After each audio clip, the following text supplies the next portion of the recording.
하나님 말씀 보겠습니다. 요한복음 7장 37절에서 39절까지.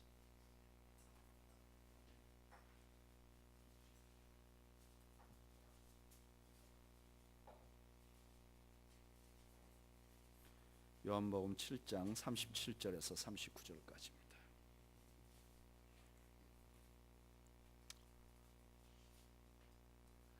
세 절 말씀입니다. 우리가 다 같이 한 목소리로 합독하겠습니다. 시작. 명절 끝날 곧 큰 날에 예수께서 서서 외쳐 이르시되 누구든지 목마르거든 내게로 와서 마시라. 나를 믿는 자는 성경의 이름과 같이 그 배에서 생수의 강이 흘러나오리라 하시니 이는 그를 믿는 자들이 받을 성령을 가리켜 말씀하신 것이라. 예수께서 아직 영광을 받지 아니하셨으므로 성령이 아직 그들에게 계시지 아니하시더라. 아멘. 기도하겠습니다. 하나님, 은혜 감사합니다. 분주하고 요란한 중에도 저희들이 예배를 잊지 않고 하나님 경배할 수 있도록 은혜 주신 것 감사합니다. 많이 부족하지만 저희들의 기도와 저희들의 찬양과 저희들의 간구와 소망을 주께서 들으시고 은혜와 자비와 긍휼을 베풀어 주시옵소서.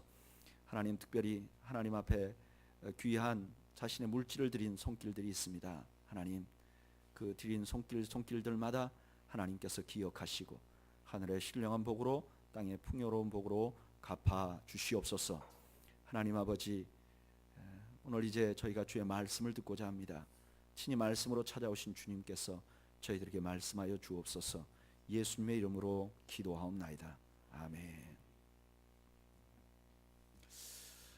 오래전에 불교에서 개종하신 어떤 성도와 대화를 나눌 일이 있었습니다. 이렇게 대화를 나누면서 저는 어려서부터 기독교 집안에서 자라서 다른 종교가 어떻게 생활하는지 잘 몰라요. 그래서 물어봤어요. 선생님 생각하기에 불교와 기독교가 뭐가 제일 다른 것 같습니까? 이렇게 물어봤더니 이분이 하시는 말씀이 이런 얘기를 하더라고요. 불교는 이렇게 설명을 들으면 그게 이해가 된대요. 그리고 실천하면 그게 될 듯 싶다는 거예요. 근데 막상 실천을 해보면 이게 굉장히 어렵고 이게 끝이 없는 것 같은 그런 경험을 하게 된다는 거예요. 근데 기독교는 이렇게 들으면, 처음에 탁 들으면 이건 첫 들 때 안 될 것 같다는 거예요. 에이, 저건 안 돼. 저렇게 해서는 뭐 될 일이 아니야. 도저히 될 것 같지 않은데 한번 해보면 아, 그렇구나 하는 걸 금방 알 수가 있다는 거예요. 근데 그렇게 한번 해볼 때는 모험이 필요하다는 거예요. 한번 해볼 때는 모험을 해서 그렇게 해보면 그게 사실이라는 거예요. 생각할 때는 안 되는데 그냥 생각 접고 한번 해보면 되는 것, 그런 말씀 중에 아주 대표적인 말씀이 오늘 우리가 읽은 성경 말씀이에요. 오늘 본문은 이렇게 시작합니다. 37절에 명절 끝날 이렇게 말합니다. 그리고 말해요. 명절 끝날 곧 큰 날에 예수께서 서서 외쳐 이르시되 누구든지 목마르거든 내게로 와서 마시라. 이게 성경의 아주 유명한 말씀 중에 하나인데, 이 시작이 어떻게 되느냐? 명절 끝날 곧 큰 날이라고 시작돼요. 여기 명절이라는 것은 유대인의 초막절을 의미해요. 초막절은 어떤 절기냐? 유대인들 전체가 애굽에서 종살이 하다가 하나님의 은혜로 탈출을 하죠. 그리고 광야에서 40년 동안 지내요. 광야, 목마르고 갈증 있고 고생스럽고 어렵고 힘들고 거친 광야에서 이분들이 40년을 사는데, 40년 사는 동안 하나님이 그들에게 은혜를 베푸세요. 만나를 내리시고 바위에서 물을 내시고, 그래서 그 건조한 땅에서도 그들이 목말라 죽지 않도록 만들어 준 거예요. 그 은혜를 기억하기 위해서 이 초막절에 이 이스라엘 사람들은 초막절이라는 절기를 지키게 돼 있어요. 오늘날도 이 초막절은 유대인들이 지켜요. 그래서 이 유대인들이 초막절을 지키기 위해서 초막절이 되면 가족들이 전부 다 광야로 나가서 텐트 치고 살던가, 아니면 그렇지 않은 사람들은 집 안에 한쪽 구석을 텐트처럼 만들어요. 그리고 그 안에서 일주일 동안 사는 거예요. 며칠간 사는 거예요. 근데 이런 초막절이 예수님 당시에는 며칠 동안 했느냐? 자그마치 8일 동안 한 거예요. 8일 동안 계속 초막절을 지켰어요. 그런데 예수님 당시에는 어떤 풍습이 있었냐면은 그 초막절에 첫날부터 7일 때까지 제사장이 실로암 연못에 가서 물을 떠와요. 그리고 그 물을 제단에 부어요. 이걸 하루에 한 번씩 하는 거예요.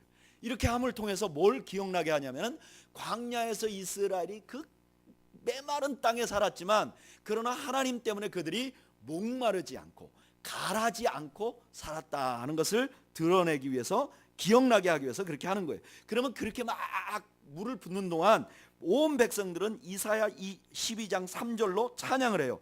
그러므로 너희가 기쁨으로 구원의 우물들에서 물을 기르리로다. 구원의 우물들에서 물을 기르리로다. 막 이렇게 합창을 하는 거예요. 그런데 이 마지막 날, 오늘 본문에 보면 큰 날이라고 그러는데 이 마지막 날은 물을 안 갖다 부어요. 제단에다가. 대신 뭐를 하냐면은 황소 한 마리, 수양 한 마리, 어린 양 7마리를 제물로 받아서 제사를 드린다. 마지막 날은요. 이렇게 함으로 유대인들은 자신들도 모르는 사이에 자신들도 모르는 사이에 자신들의 갈함, 목마름을 해결하는 것은 인간적인 물이 아니라 죄를 용서받는 것이다 라는 것을 드러내는 거예요. 근데 실제로 이분들은 그걸 모르는 거죠. 그러고 있는데 마지막 날, 그러니까 양으로 제사를 지낼 때 모든 사람들이 이제 내가 목마름이 없어지겠구나, 이제 내가 만족하며 살겠구나. 바로 그때 예수님께서 탁 말씀하시기를 뭐라고 말하는 거 아니? 누구든지 목마르거든, 누구든지 목마르거든, 이렇게 말해요. 이거는 어떤 의미가 있냐면 예수님께서 너희들이 지금 물을 갖다가 계속 붓는다. 그런데 너희들이 붓는 그 물로는 너희 인생의 목마름이 해결되지 않는다. 또한 그들이 지금 제사를 지내요. 희생 제사를 지내요. 그런데 그 종교적으로는 풍요와 만족을 누릴 수가 없다라는 것을 전제로 하고 있는 거예요. 그렇게 하고 있는 사람들에게 누구든지 목마르거든 이라고 말한 것은 그들이 하는 행위로 그들 자신이 목마름에서 해방될 수 없다는 거예요. 여러분, 이건 진짜 사실이에요. 여러분, 물질은 우리를 만족스럽게 못해요. 제가 여러 번 설교하면서 말씀드리는 거예요. 물질은 우리를 만족스럽게 못해요. 저를 따라 하시죠. 물질은 우리에게 만족을 주는 존재가 아니다. 절대로 물질은 우리에게 만족을 주는 존재가 아니에요.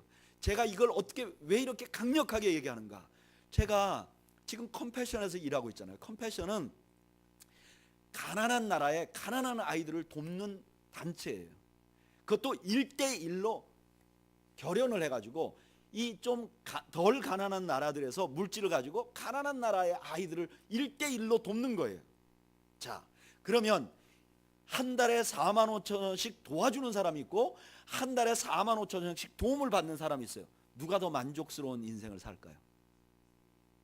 너무 놀라운 거는요, 여기서 돕는 나라들이 더 만족스러울 것 같은데 가보면요, 그 아이들이 더 만족스러워해요. 자긴 집도 지금 허접하고 겨우 4만 5천 원 후원하는 후원자가 생겨서 그걸로 뭐 이렇게 좀 생활이 좀 나아져서 먹기 먹고 교육을 받는 이런 상태에 있는 아이들이 더 만족스러워요. 더 놀라운 건요, 4만 5천 원 돈 내는 사람들은 그렇지 않은데 거기에 있는 아이들은요, 자기가 그 돈 받으면서 그게 감사해서 또 다른 아이들을 도와요. 6학년 아이들이 4학년 5학년들 도와요. 그래서 뭐 모든 나라가 다 똑같아요. 어린 아이들은 집단적으로 하면 그보다 못한 아이들을 이렇게 이지매하고 말이죠. 집단 왕따를 시키고 그래요. 그런데 컴패션 센터는 그런 일이 없대요. 아이들이 서로 돕는 거예요. 자기가 도움받는 아이들. 뿐만 아니라 이 아이들이 장성해서 대학을 졸업하고 나면요, 꿈이 바뀌어버려요. 자기 자신이 부자로 살고 자기 자신이 넉넉하게 살겠다는 게 아니라 나와 같은 어린 아이들을 돕는 인생을 살고 싶다, 바뀌어버려요. 여러분, 물질 자체가 우리를 만족시켜주는 게 아니라는 것을 너무너무 많이 봐요. 뿐만 아니라 여러분, 이 종교 의식들이 우리를 만족시키지 못합니다. 지금 성탄절이 됐어요. 저는요, 성탄절마다 우울증이 좀 있어요. 어렸을 때부터 그랬어요. 저는 성탄절 즈음이 되면 약간 우울해요. 왜냐하면 어렸을 때부터 교회를 다니고 제가 그냥 교회를 열심히 다니니까 성탄절 무슨 행사하면 꼭 행사에 뭘 맡아서 뭘 해요. 그러면 성탄절이 되면 너무 분주해요. 막 정신이 없어요. 교회 가서 계속 뭐 암송하고 뭐 연극하고 일어나고 연습하고 막 그래요. 근데 이상하게요, 그렇게 교회 열심히 있는데 제 마음에는 이렇게 행사 다 끝나고 성탄절 날 예배 마치고 집에 가면 마음이 허전해요. 종교적인 이런 행사로 우리 마음에 만족이 생기지 않는 거예요. 바로 그런 사람들에게 예수님이 초청하는 거예요. 너희들 지금 물 갖다 붓는 거 보니까 만족스러우니? 아니야. 지금 제사 지내는 거 보니까 그 형식으로 만족스럽니? 아니잖아. 그런 사람들은, 누구든지 목마른 사람들은 내게로 오라고 말하는 거예요. 그리고 말하기를 뭐라 그러냐면은 내게로 와서 마시라고 말해요. 그 여기 예수님에게로 와서 마신다는 건 어떤 것이냐? 38절이 대답을 해줘요. 38절 읽어보죠. 시작. 나를 믿는 자는 성경의 이름과 같이 그 배에서 생수의 강이 흘러나오리라 하시니, 자기를 믿는 것, 그걸 보고 마시는 것이라고 말했다는 말이에요. 마신다는 말은 예수님을 믿는 것, 이런 의미가 있다는 거예요. 그런데 예수님을 믿으면 일어나는 일 중에 하나가 뭐냐면 배에서 생수의 강이 흐른다는 거예요. 성경에서 그런 말을 했는데, 배에서 여러분 성경에 배에서 생수의 강이 흐른다는 말이 있나요, 없나요? 없어요. 그러니까 이거는 어떤 말, 이런 말이에요. 성경에 생수가 강이 되어 흐르는 증거가 있는데 그 흐르는 데가 바로 너희들 배에서 그가 똑같이 흐른다. 그러면 성경에 샘물이, 생수가 흐른 이야기는 있느냐? 있어요. 스가랴서 14장 8절 한번 읽어볼까요? 스가랴서 14장 8절.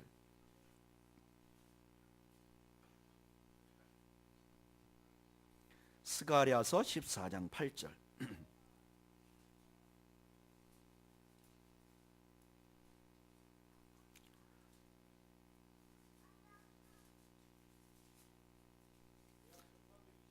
(1325) 구약 1325 스가랴서 14장 8절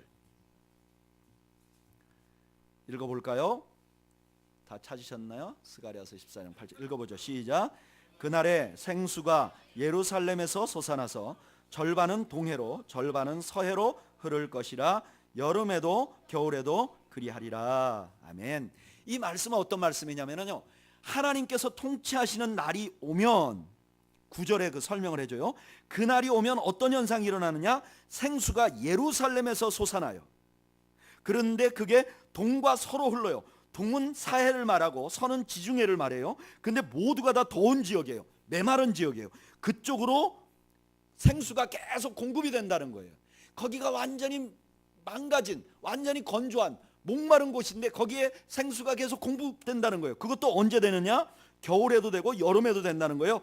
겨울과 여름은 우리나라의 추운 날과 더운 날이 아니라 이스라엘의 겨울과 여름은 우기와 건기로 나눠져요. 그러니까 비가 오는 우기에도 그 생수가 그치지 않을 것이고 건기에도 생수가 거치지 않을 것이라는 거예요. 이건 무슨 말이냐?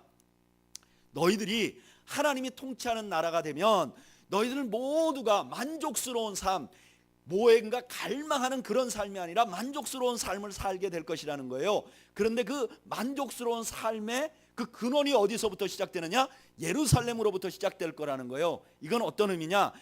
이제 하나님 나라가 회복되면 하나님이 예루살렘에서 통치하실 것이고, 그렇게 하면 그 백성들 모두가 윤택하고 만족스러운 삶을 살 수 있을 것이라는 거예요. 그런데 예수님을 믿으면 예루살렘에서 생수가 흘러나는 게 아니라 어디서 생수가 흐른다는 거예요?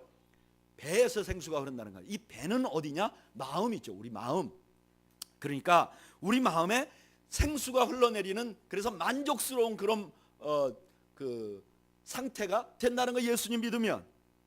그런데 그 생수는 무엇을 의미하는가? 39절이 설명을 하죠. 읽어보죠. 시작. 이는 그를 믿는 자들이 받을 성령을 가리켜 말씀하신 것이라. 아멘. 예수님을 믿으면 마음에 성령이 샘솟게 되고, 이 성령이 안에 있는 것 때문에 우리가 인생의 목마름을 다 없어지고 우리가 만족스러운 삶을 살게 되고 기쁨을 가지고 살 수 있다는 거예요. 여러분 믿으십니까? 이게 믿어져요? 예수 믿으면 믿는 순간에 마음속에 성령님이 충만해진다는 거예요. 성령님이 계신다는 거예요.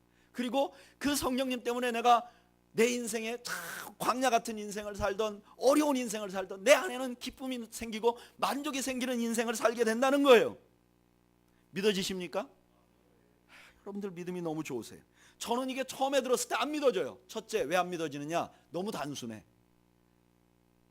탑을 100바퀴 돌면 마음의 평안을 얻으리라. 이건 이해가 돼. 100바퀴 돌면 평안이 올지도 모르겠다. 이해가 되는데, 예수 믿으면 당장에 그 배에서 생수 성령님이 계셔서 그 마음에 성령님이 좌정하셔서 그 다음에 기쁨과 만족을 얻게 돼.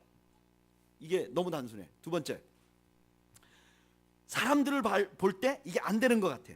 교회에 와 보면요, 교인들 이렇게 보면 주일날 이렇게 예배 탁 올 때, 특별히 우리 한국에는 그렇지 않지만 이제 이민 생활하는 사람들은 가족이 다 이렇게 차를 타고 교회 주일날 온단 말이에요. 그러면 차를 탁 주차장에 대고요, 탁 가족들하고 부인하고 탁 내리면 얼굴이 환해요. 그냥 완전히 너무너무 걱정과 근심이 없는 것 같아요. 그런데 조금만 들어가 보면 그 문 열기 바로 직전까지도 그 부부가 싸우면서 온다는 거예요. 그러니까 예수 믿는 사람들이 다 만족스러워 보이지 않는다는 거예요. 어떤 면에서 보면 불교를 믿는 분보다 더 갈망이 많아요. 매일같이 뭘 자꾸 요청해. 심지어는 신앙이라는 이름으로 더 불만족스러워해요. 믿음이 없는 부인보다 믿음이 있는 부인들이 자기 남편에 대해서 더 덜 만족해. 제가 어떻게 하느냐, 믿는 분들이 이렇게 모이면, 특별히 여자분들이 모이면 모여갖고 모임 다 한 다음에 끝나고 나서 기도 제목을 나누면 100% 모든 기도 제목이 다 이게 남편에 대한 기도 제목이에요. 말은 기도 제목이라고 말하지만 실제로는 불만을 말하는 거야. 우리 남편 너무 좋아서 감사해서 기도해 주세요, 이런 사람 아무도 없어. 은근히 신앙으로 불만족스러움을 드러내는 거예요. 교회 다니는 사람들이 자기 교회 목사님과 교회에 대해서 만족스러운 사람 별로 없어요. 우리 교회도 그럴 거라고 생각해요. 자기 목사님의 100% 만족하다, 그런 사람 없어요. 그리고 심지어는 신앙의 정의라는 이름으로 많은 크리스찬들이 사회적으로도 불만족스러워하는 분들이 많아요. 저도 저를 봐도 개인적으로 예수만 믿으면 마음에 기쁨이 있고 늘 감사가 있어야 되는데 그렇지 않은 경우가 많아요. 그럼 도대체 왜 안 되는가? 성경에선 된다고 하는데 왜 안 되는가? 왜 그러냐면은 요한복음을 읽을 때, 7장을 읽을 때 요 부분만 읽기 때문에 그래요. 7장 전체를 읽으면 왜 안 되는지 이유를 알 수가 있어요. 여러분, 요한복음 7장 전체를 읽으면요, 여기에는 예수님에 대한 다양한 의견들이 개진된다는 사실을 알게 돼요. 첫째, 예수님을 어떤 분으로 아느냐? 12절 한번 읽어볼까요? 요한복음 7장 12절.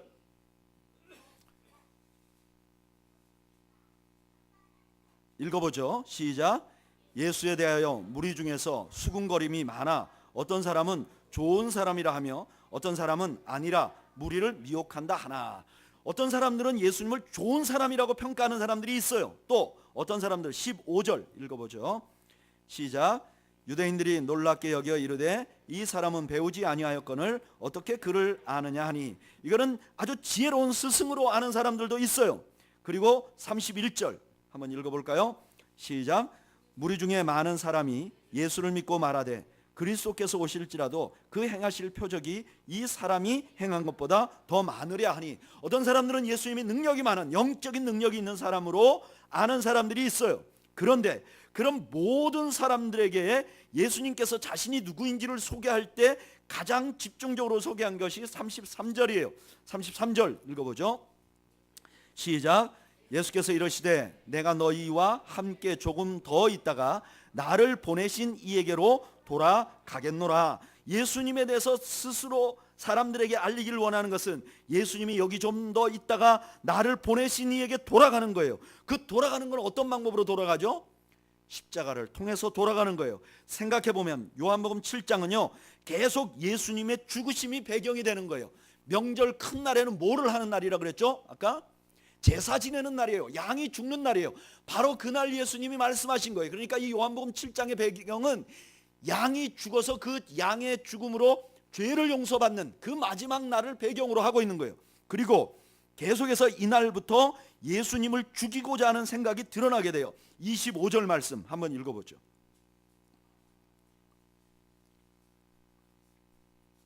읽어보죠. 시작. 예루살렘 사람 중에서 어떤 사람이 말하되 이는 그들이 죽이고자 하는 그 사람이 아니냐. 말은 안 했지만 이미 예수님을 죽이려고 하는 그런 분위기가 팽배해 있었다는 거예요. 그리고 그런 분위기 속에서 예수님이 말씀하시는 거예요. 누구든지 나를 믿으면 할 때 그 나는 누구시냐? 바로 십자가에서 우리를 위하여 죽으시고 그 죽으심으로 우리의 죄를 용서해 주실 그 십자가에 달리신 예수님을 믿으면 그런 일이 일어난다는 거예요. 여기서 우리가 뭔가 똑소리 나고 아하 그리고 깨달아지는 거예요. 여러분, 우리가 예수님을 믿는다고 할 때 믿는다는 것은 바로 예수님의 이런 모습이에요. 예수님을 믿되 예수님을 선한 분으로만 믿어서는 안 된다는 거예요. 선한 분으로만 믿고 우리도 선행을 해서 그걸 통해서 만족을 얻으려면 안 된다는 거예요. 여러분, 주님을 따라서 선행을 하는 곳들이 많아요. 컴패션도 그런 단체예요. 젊은이들이 봉사를 많이 해요. 그러나 봉사할 때는 기쁘지만 그것이 자기 인생을 다 기쁘게 못해요. 오래전에 션이라는 우리 그 대중 가수고 지금은 뭐 방송인이라고 말하죠. 근데 이분이 텔레비전에 집중적으로 한번 다큐멘터리가 나온 적이 있어요. 이분이 1000명의 아이들을 후원하고 북한에 또 돕고 그다음에 그 아이들 재활, 어린 아이들 재활병원을 짓기 위해서 막 운동을 하고 소셜 네트워커죠. 그런데 이분에 대한 그 다큐멘터리가 공영방송에 나왔는데 그 공영방송에 나온 중에 이 션이 아침에 일어나서 가장 먼저 하는 일이 방송이 됐어요. 그 가장 먼저 하는 일은 뭐냐? 새벽 예배를 가는 거예요. 그냥 아예 그게 비춰줬어요. 새벽 예배 가서 기도하는 게. 저는 그걸 보면서 이런 생각이 들었어.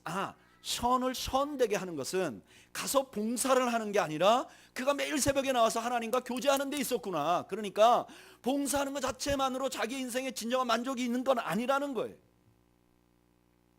뿐만 아니라 예수님을 지혜로운 분으로만 믿어서는 안 된다는 거예요.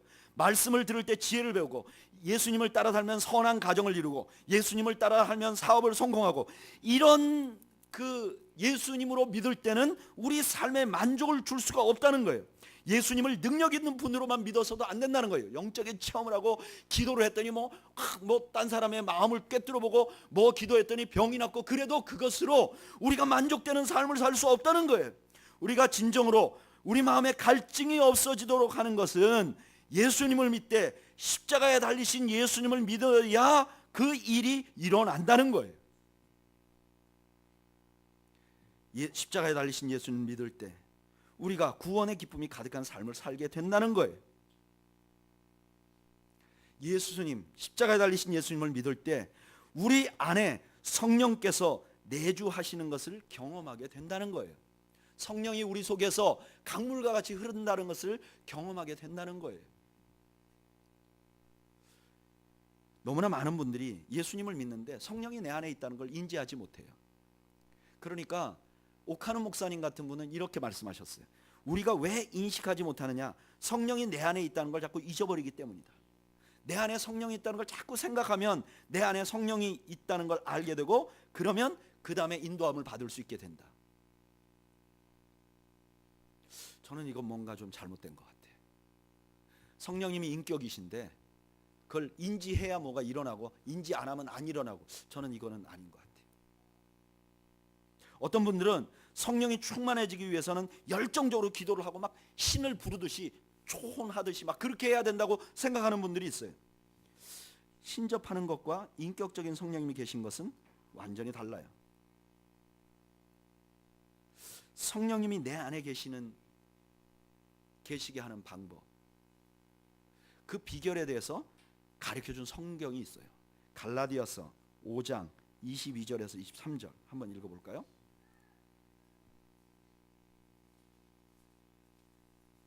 갈라디아서 5장 22절에서 23절.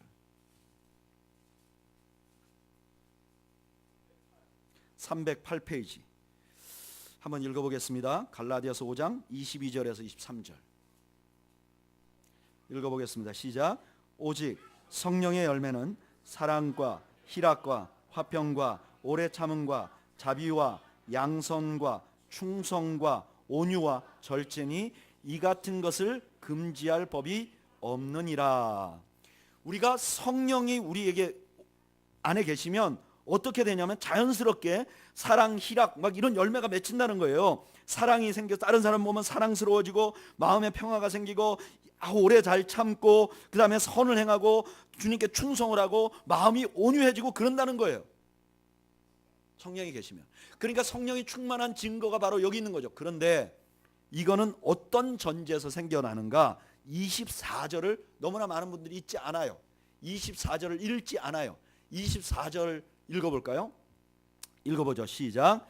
그리스도 예수의 사람들은 육체와 함께 그 정과 탐심을 십자가에 못 박았느니라. 아멘. 이게 전제가 돼야 이런 일이 일어난다는 거예요. 여러분, 사람은 영과 육으로 구성이 되어 있어요. 우리 인간은 영과 육으로 구성이 되어 있어요. 그래서 그냥 자연스럽게 태어나는 사람은 이 육체와 영혼으로 그냥 살아나가요. 근데 예수님을 믿으면 어떻게 되느냐? 이 육체의 영과 또 하나의 영혼이 들어오게 돼 있어요. 그게 뭐냐? 성령님이란 말이에요. 그래서 이 성령님이 지배를 하면 내가 성령 충만해지는 거예요. 그런데 우리 안에는 내 영이 자아와 욕심이 충만해요. 그래서 성령의 지배를 항상 거절해요. 나는 성령님의 지배를 받기 싫어해요. 그런데 십자가에 서면 내 정욕과 탐심이 못 박아져 버린다는 거예요. 그러면 성령이 지배를 하게 된다는 거예요. 그러면 십자가에 내 정욕과 탐심을 못 박는다는 것은 어떤 것이냐? 십자가를 믿는다는 건 어떤 것이냐? 이런 거예요. 2000년 전에 팔레스타인에 예수라는 분이 있었는데 그분이 죄가 없이 죽었어요. 그런데 그분의 행적을 가장 가까이서 살펴본 사람들이 기록해 놓은 글과 스스로가 고백한 걸 보니까 그 스스로가 하나님의 아들이라고 말해요. 아니, 하나님의 아들이, 천지를 지으신 하나님의 아들이 어떻게 죽을 수가 있어? 둘 중에 하나죠. 그가 하나님의 아들이었으면 죽을 수가 없고, 그가 죽었다는 건 하나님의 아들이 아니라는 증거예요. 그런데 이 모순이 하나가 될 수 있는 유일한 이유는 그분이 그러면 왜 죽었느냐 말이에요. 그런데 스스로가 말하기를, 예수님 스스로가 말하기를 뭐라 그랬냐? 나는 이 인간들을 위한 특별한 목적 때문에 죽었다. 뭐냐면 너희들의 죄 때문에 내가 대신 죽는 거다라고 말했어요.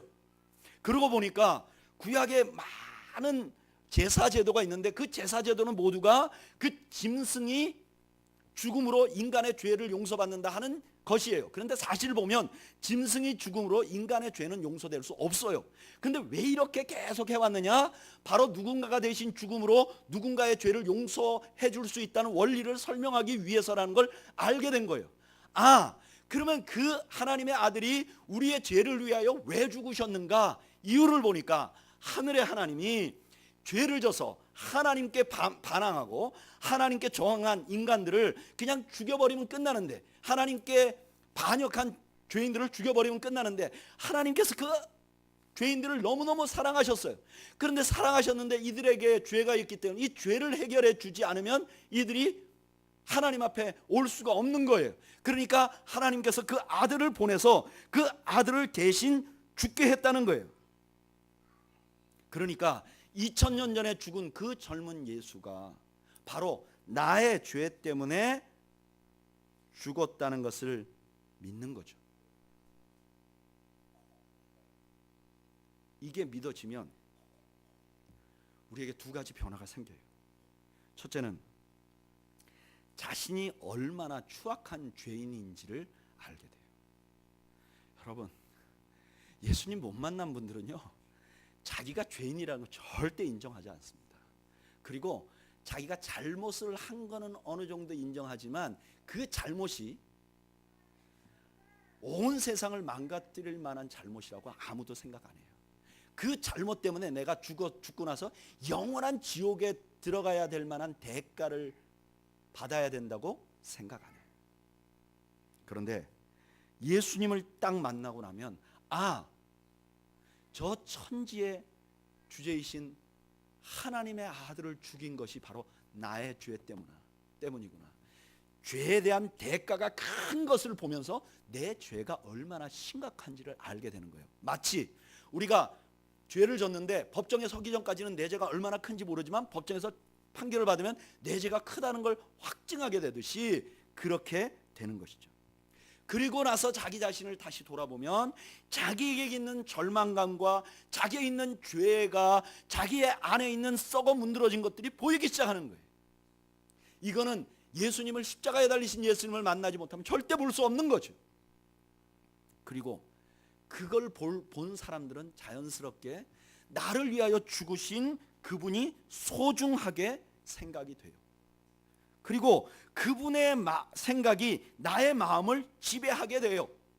예수님의 생각, 예수님의 마인드, 예수님의 스피릿, 예수님의 영이 뭐냐? 성령이에요. 예수님을 믿으면 내 안에 성령님이 들어오시는데 내가 얼마나 죄인인지를 알게 되니까 나 자신의 자아를 벗어버리고 그리고 그 예수님의 마음을 존중하게 되는 거예요. 이걸 보고 성령 충만이라고 말해요. 성령님의 지배라고 말해요. 그것이 매일같이 나의 마음에 흐르는 거예요.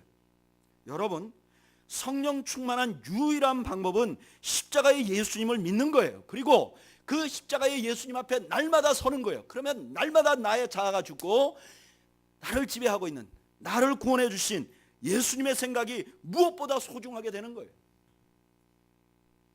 그리고 그렇게 되면 만족을 얻게 돼 있어요. 왜 만족을 얻느냐? 여러분, 십자가에 달리신 예수님과 교제를 하게 되면 아까 말한 것처럼 목표가 바뀌어 버려요. 어떻게 바뀌는가? 빌립보서 1장 20절에서 21절까지 나의 간절한 기대와 소망을 따라 아무 일에든지 부끄러워하지 아니하고 지금도 전과 같이 온전히 담대하여 살든지 죽든지 내 몸에서 그리스도가 존귀하게 되게 하려 하나니 이는 내게 사는 것이 그리스도니 죽는 것도 유익함이라. 나 자신의 목표가 별로 중요하지 않게 돼요. 누구의 목표가 중요하게 되냐면은 예수님 자신의, 하나님 자신의 목표가 더 중요하게 되는 거예요. 그러면 내가 원하는 갈망은 없어지고 하나님이 원하는 갈망이 더 생겨나는 것이죠. 내가 원하는 갈망이 없어지고 내가 바라는 것들이 없어지고 하나님이 무엇을 원하는지에 더 초점이 있게 되는 것이죠. 그러면요, 그 다음에 내가 부족한 것들이 보이지 않아요. 그건 있어도 되고 없어도 되는 거예요. 대신 이런 죄인에게 하나님이 이미 허락하신 것들이 눈에 보이기 시작하는 거예요. 이게 바로 이번 주 여러분들 큐티할 때 있었던 전도서의 메시지예요. 전도서 9장 7절에서 10절 한번 읽어볼까요?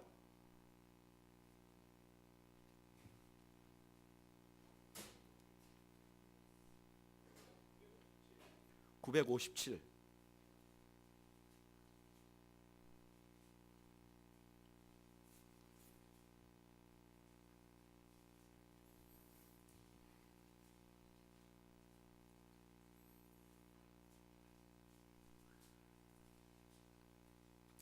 읽어보겠습니다. 시작. 너는 가서 기쁨으로 내 음식물을 먹고 즐거운 마음으로 내 포도주를 마실지어다. 이는 하나님이 내가 하는 일들을 벌써 기쁘게 받으셨습니다. 내 의복을 항상 희게 하며 내 머리에 향 기름을 그치지 아니하도록 할지니라. 내 헛된 평생의 모든 날 곧 하나님이 해 아래서 내게 주신 모든 헛된 날에 내가 사랑하는 아내와 함께 즐겁게 살지어다. 그것이 내가 평생의 해 아래서 수고하여 얻은 내 몫이니라. 내 손이 일을 얻는 대로 힘을 다하여 할지어다. 내가 장차 들어갈 수월에는 일도 없고 계획도 없고 지식도 없고 지혜도 없음이니라. 아멘. 내가 갈망하는 게 다 사라지고 나니까 내가 가지고 있는 음식물들이 나를 너무너무 기쁘게 하고 감사하게 하고 내가 있는 옷이 너무 소중해서 다시 깨끗하게 차려입고 나아갈 수가 있게 되고 내 아내와 내 남편이 정말 만족스럽고 감사하고 내가 일하는 내게 오늘도 주어진 이 일이 감사해서 최선을 다하게 되는 것이죠. 인간의 본능적인 갈망이 없어지고 감사가 나를 지배하는 삶을 살게 되는 것이죠. 여러분, 이 모든 터닝 포인트는 어디에서 나오느냐? 예수님을 믿되 그 예수님이 십자가에 달리신 것이 나의 죄 때문이라고 믿는 십자가의 예수님을 믿고 매일같이 기도할 때 그 십자가의 예수님 앞에 기도하면 내 배에서 생수의 강이 흐르는 것처럼 성령님의 지배를 받고 만족스럽고 기쁜 구원의 감격을 누리면서 살 수 있게 된다는 거예요. 그럼 이런 사람 봤느냐? 저는 봤어요.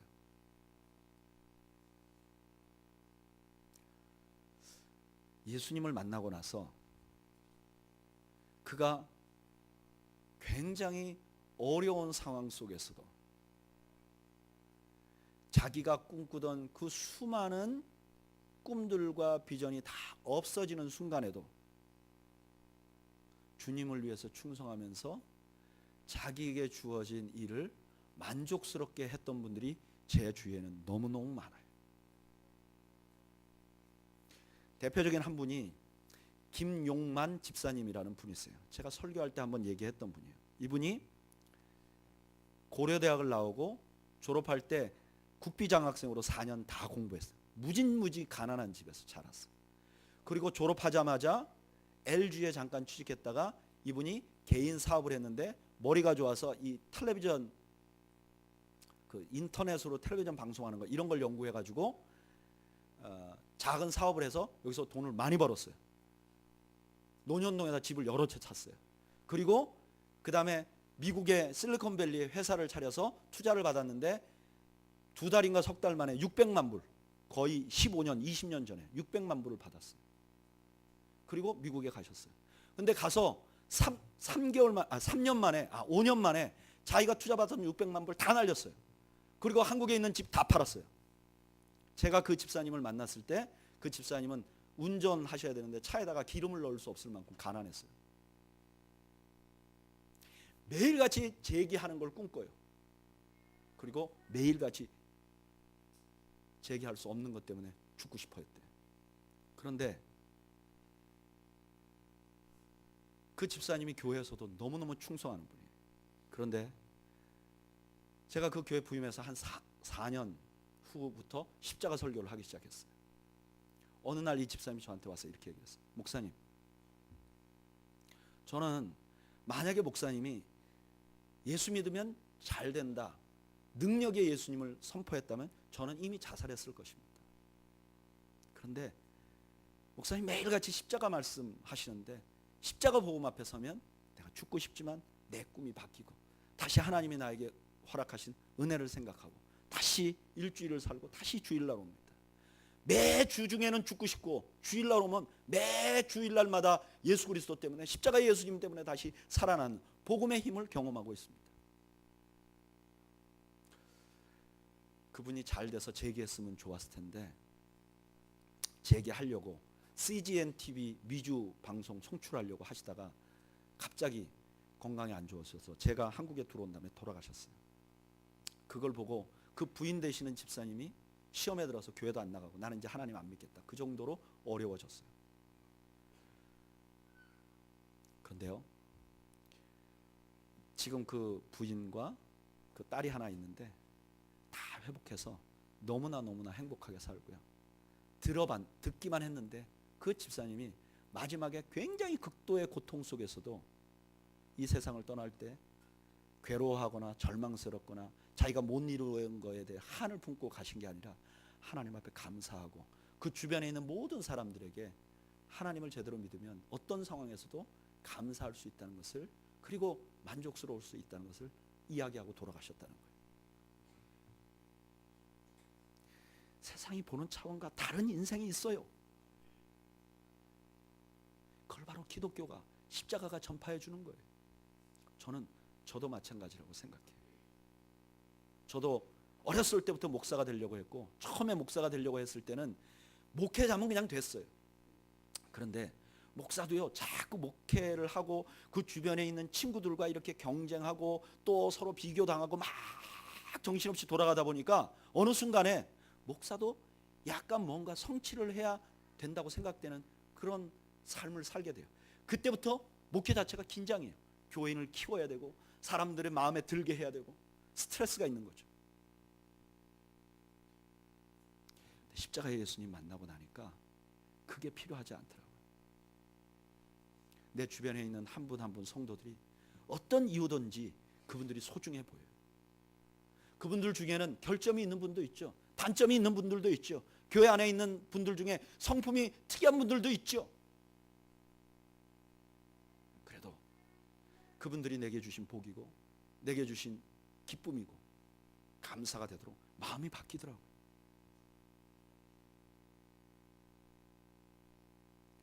여러분, 중요한 것은 교회를 다니는가 안 다니는가가 아니에요. 중요한 것은 헌금을 하느냐 안 하는가가 아니에요. 중요한 것은 일을 하느냐 안 하는가가 아니에요. 가장 중요한 것은 우리가 십자가에 달리신 예수님을 믿느냐 안 믿느냐 하는 거예요. 내가 매일 기도하는데 내 기도하는 내 기도 앞에 서 있는 분이 십자가에 달리신 예수님인가 아닌가 하는 거예요. 이거에 따라서 예수 믿으면서도 그냥 유대교 믿듯이 불교 믿듯이 믿는 분들이 있고, 이거에 따라서 그 배에서 생수가 흘러난다는 것이 어떤 것인지를 경험하는 삶을 살게 되는 것이죠. 여러분들에게 예수님은 누구세요? 저는 여러분들에게 예수님은 여러분들을 위하여 십자가를 지신 십자가의 예수님이기를 축복합니다. 저는 여러분들에게 예수님은 여러분들을 위하여 피 흘리신 하나님의 아들이심이 분명하고 확증되는 은혜가 있기를 바랍니다. 매일같이 여러분들이 기도할 때 그 기도를 들어주시는 분이 바로 십자가에 매달리신 그 예수님이라는 사실이 되기를 축복합니다. 우리 한번 이 시간 기도할까요?